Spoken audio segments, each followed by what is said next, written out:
paytgacha qaysi bog'chalarda ishlab faoliyatingizni ko'rsatgansiz?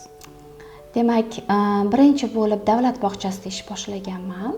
Hozir aytib o'tganimdek, tarbiyachi yordamchisi, undan keyin tarbiyachi. 17 yil davlat bog'chasida 495-maktabgacha ta'lim muassasasida tarbiyachi bo'lib ishladim.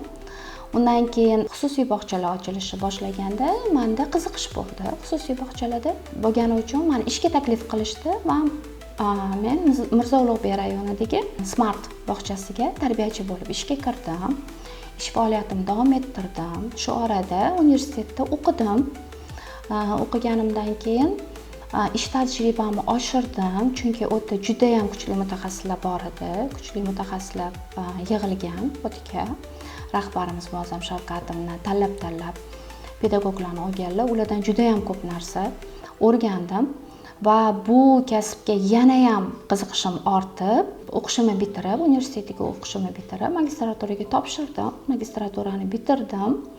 Keyin menga rahbarlik taklif qilishdi. Men Chorsudagi Amin Kids bog'chasida 1,5 yil mobaynida rahbar bo'lib ishladim. Bog'chani oyoqqa qo'ydim desam ham bo'ladi.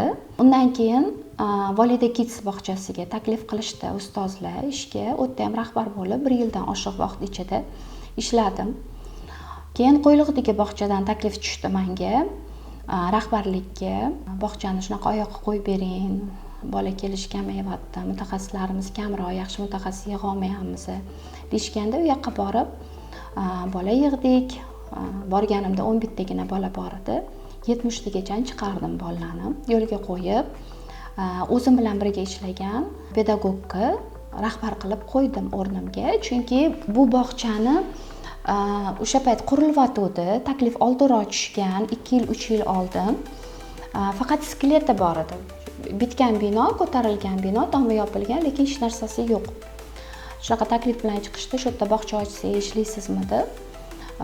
Ungacha bitguniga qadar men u bog'chalarni, boshqa bog'chalarni oyoqqa qo'yib berdim, bola yig'ib.